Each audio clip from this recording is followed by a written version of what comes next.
আসসালামু আলাইকুম। আজকের ভিডিও টপিকটা হচ্ছে what are the 10 types of digital marketing. আসলে আমরা কিন্তু সবাই জানি ডিজিটাল মার্কেটিং এই শব্দটার সাথে কিন্তু আমরা সবাই পরিচিত, কিন্তু এই শব্দটার মধ্যে আবার বিভিন্ন ধরনের ক্যাটাগরি রয়েছে যেগুলো কিন্তু আমরা সবাই জানি না। তো আজকে আমরা জানার চেষ্টা করব যে এই ডিজিটাল মার্কেটিং এর মধ্যে আসলে কি কি ক্যাটাগরি আছে এবং কোন কোন কাজগুলো আছে। তো প্রথমেই বলবো কন্টেন্ট মার্কেটিং। কন্টেন্ট মার্কেটিংটা হচ্ছে আপনি খুব ভালো কন্টেন্ট লিখেন, তো আপনার মধ্যে সেই লেভেল এক্সপিরিয়েন্স আছে যে আপনি একটা কোম্পানিকে কন্টেন্ট দিয়ে এবং সেটা মার্কেটিং করে সেটাকে সেল এনে দিবেন, সেটা কিন্তু হবে content marketing. Search engine optimisation, 2 নম্বরে আছে হচ্ছে এসইও। এই শব্দটার সাথে কিন্তু আমরা পরিচিত, কিন্তু অনেকেই জানি না যে এটা ডিজিটাল মার্কেটিংয়ের আওতায়। তো আমরা যারা জানি না তারা ভালোভাবে এই ভিডিওগুলো দেখি, তাহলে অনেক কিছুই শিখতে পারবো। তো এসইও কম বেশি সবাই জানে, তবুও আমি এসইওটা বলি। এসইওটা হচ্ছে, এই ধরেন আমি এখানে লিখলাম প্রথম আলো।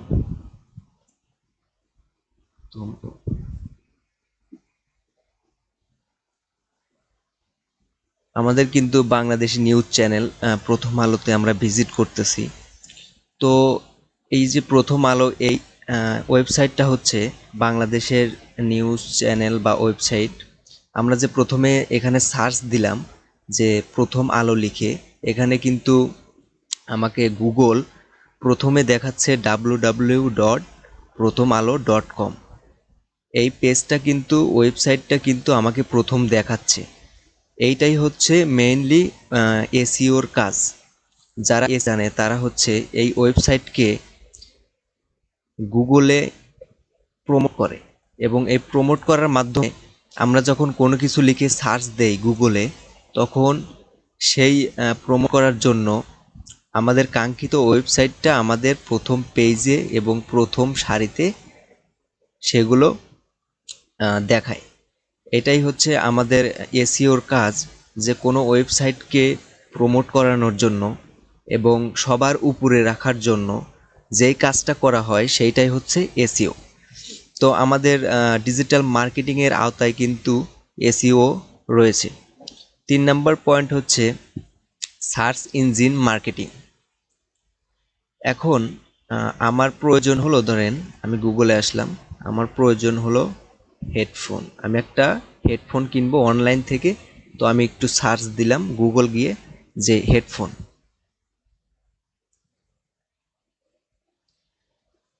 দেখেন এখানে কিন্তু বিভিন্ন ধরনের ওয়েবসাইট আমাকে সাজেস্ট করতেছে। এখানে amazon.com, এগুলো কিন্তু আমরা সবাই চিনি।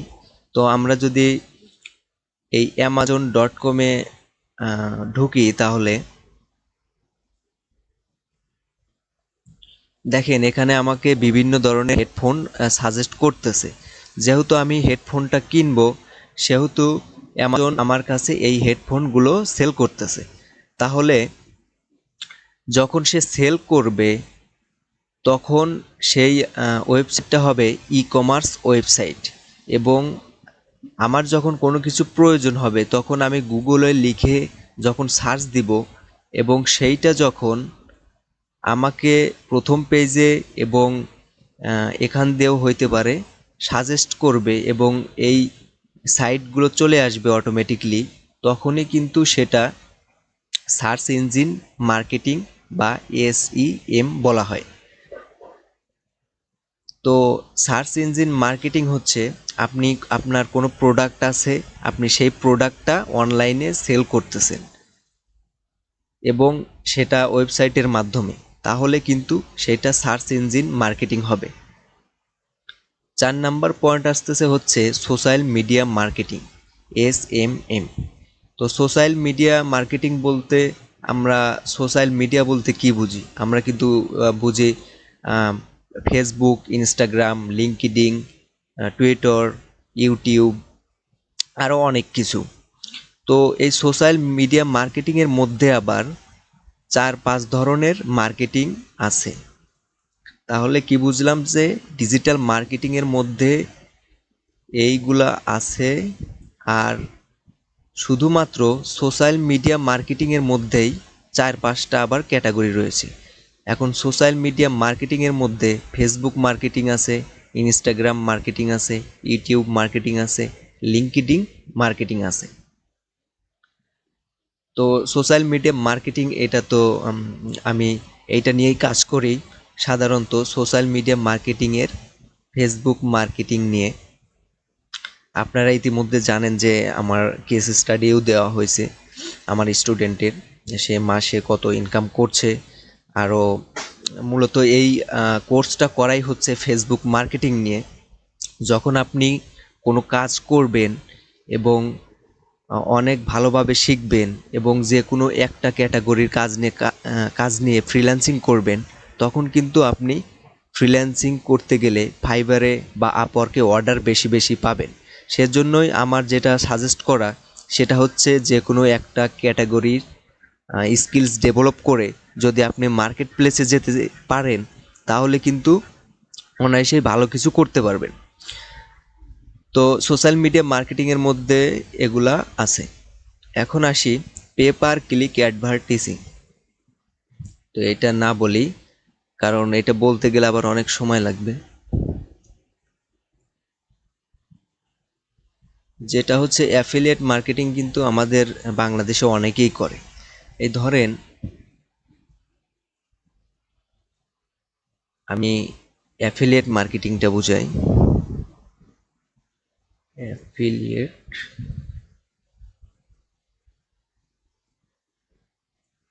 Marketing website. আপনারা কিন্তু বাংলাদেশের যে দারাজ আছে সেটা নিয়েও কিন্তু অ্যাফিলিয়েট করতে পারবেন।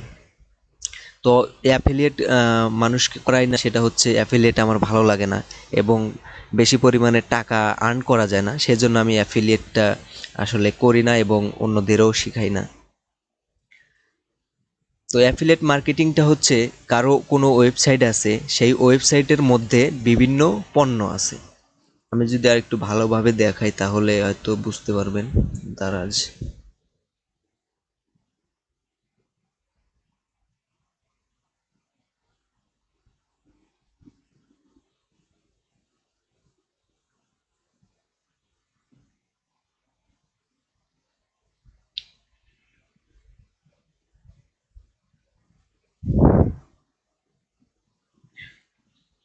একটু ওয়েট করবেন, সমস্যা হচ্ছে নেটওয়ার্কে। We have detected from network. আচ্ছা ঠিক আছে, আমি এইটা বুঝাই। মনে করেন এইটা দারাজের ওয়েবসাইট এবং দারাজ কি করতেছে, একটা শার্ট বিক্রি করতেছে। তো এই এখন একটা শার্ট বিক্রি করতেছে, এটা কারা করতেছে? এটা করতেছে হচ্ছে অ্যাফিলিয়েট মার্কেটাররা, মানে আমরা আমরা যারা অ্যাফিলিয়েট মার্কেটিং করি তারাই কিন্তু আমরা শার্টটা অন্যজনের কাছে বা কাস্টমার বলেন আর ক্লায়েন্ট বলেন, তাদের কাছ থেকে তাদের কাছ থেকে টাকা নিয়ে আমরা তাদের প্রোডাক্টটা দিতেছি, মানে সেল করতেছি। তাহলে যখন আপনি কোনো ওয়েবসাইটের মাধ্যমে কোনো প্রোডাক্ট অন্য মানুষের কাছ থেকে টাকা নিয়ে সেই প্রোডাক্টটা সেল দিবেন এবং কমিশন হিসেবে কিছু টাকা পাবেন এবং সেই কমিশনের টাকাটাও দারাজ আপনাকে দিবে, তখনই কিন্তু আপনার সেটা অ্যাফিলিয়েট মার্কেটিং হবে। ইমেল মার্কেটিংটা হচ্ছে এটা অনেক বট হবে ভিডিও করলে। বুঝতেই পারতেছেন যে মার্কেটিংটা মানে প্রমোশন করা, ইমেলের মাধ্যমে যে কোনো তথ্য প্রমোশন করতে পারবেন। তারপরে 8 নাম্বার হচ্ছে রেডিও অ্যাডভার্টাইজিং। রেডিওতে দেখবেন বিভিন্ন ধরনের বিজ্ঞাপন দেওয়া হয়। যেহেতু এখন আর রেডিও বিজ্ঞাপন অত চলে না, সেহেতু এটা থেকে আর মানে ভালো কিছু আশা করা যায় না। টেলিভিশন অ্যাডভার্টাইজিং, টেলিভিশন বলতে এটা অনেক বড় ধরনের কাজ, বড় লেভেলের কাজ। এটা করতে গেলে দেখা যাবে আমাদের কোটি কোটি টাকা খরচ করতে হবে, তবে আমরা এখানে ইন করতে পারবো। তো আমার কাছে যেটা সহজ এবং খুব দ্রুত সময়ের মধ্যে সফল হওয়ার জন্য যে জিনিসটা প্রয়োজন সেটা হচ্ছে সোশ্যাল মিডিয়া মার্কেটিংয়ের ফেসবুক মার্কেটিংটা। কারণ ফেসবুক মার্কেটিংটা খুব কম সময়ের মধ্যেই আপনি ভালো কিছু করতে পারবেন, ইনকাম করতে পারবেন। তো যখন ইনকাম করবেন তখন কিন্তু আপনার এনার্জি লেভেলটা অনেক বেড়ে যাবে। তখনই কিন্তু আপনি অন্যান্য সেক্টরে যেতে পারবেন এবং একটা টিম বিল্ড আপ করে আপনি কিন্তু কাজ করতে পারবেন একদম আজীবনের মনে।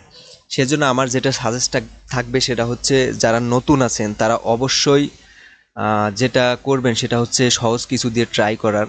কারণ আপনি যখন সহজ কিছু দিয়ে ট্রাই করবেন এবং স্কিলস ডেভেলপ করবেন এবং সেই সাথে ফাইবারে, আপওয়ার্কে, freelancer.com-এ যখন আপনি ইন করবেন তখন কিন্তু কাজ পাওয়ার সম্ভাবনা অনেক গুণ বেড়ে যায়। তো ভালো থাকবেন সবাই। ভিডিওটা কেমন লাগলো জানাবেন, আর আমাদের গ্রুপে অবশ্যই জানিয়ে দিবেন যে ভিডিওগুলো আপনাদের কোনো কাজে আসতেছে কিনা, বা ভালো লাগছে কিনা আপনাদের, বা কোথায় কোথায় সমস্যা হচ্ছে জানিয়ে দিবেন আশা করছি। ভালো থাকবেন সবাই। আল্লাহ হাফেজ।